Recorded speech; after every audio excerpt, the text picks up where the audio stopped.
Toolboxers. This is Parent Coach Sharoya Ham. Do you have a child that is struggling with low self-esteem, low confidence, and no matter how much you compliment them, no matter how much you praise them, they are still down on themselves?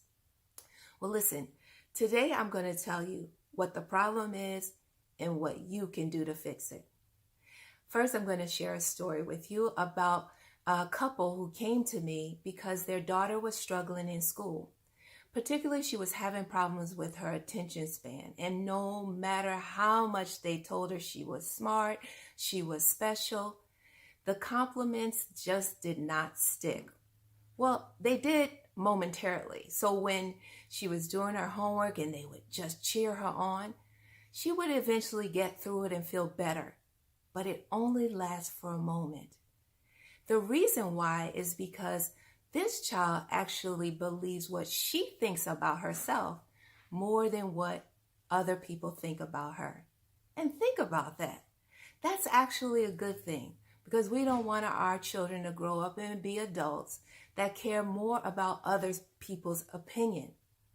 But what the challenge is here is that these parents needed to learn how to stop the momentary praise and start asking questions to help this child recognize for herself her unique abilities.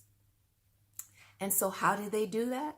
Well, they came for coaching, and in those coaching sessions, we were able to put together some scenarios where the parents would be able to strengthen her confidence and help her to identify when she is using that skill of being focused and having her attention focus on one thing. And so one of the scenarios the father came up with was that he was going to have her work out with him. And he was going to set up some exercises that were really difficult and see what happened. Well, to his surprise, she was really focused and determined.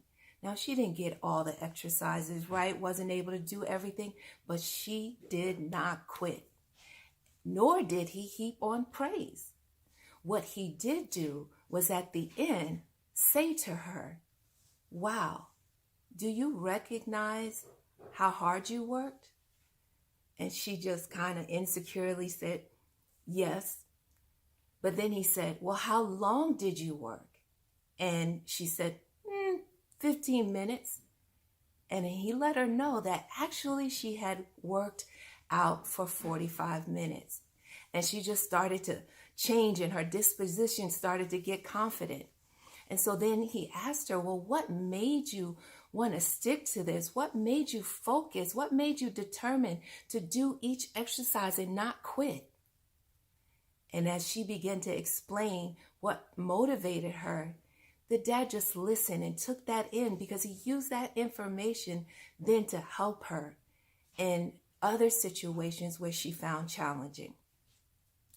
But most importantly, after he just held his praise back, then he went in and praised her in a way that lasts a lifetime.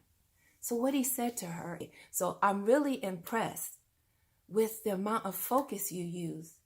And even though you didn't succeed at each one, you didn't quit. Wow, you know what? I see how your attention span is growing."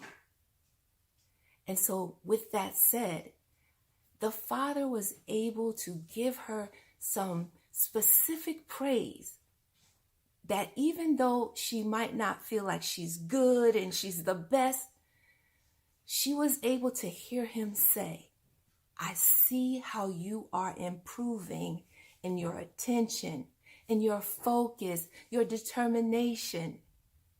You know, folks, this is praise that will last a lifetime. So consider this the next time you just want to go in there and save the day and help your child feel better. We all do. But parenting is not just about the moment. It's about the future. Remember, you can create the home environment you want, one behavior change at a time.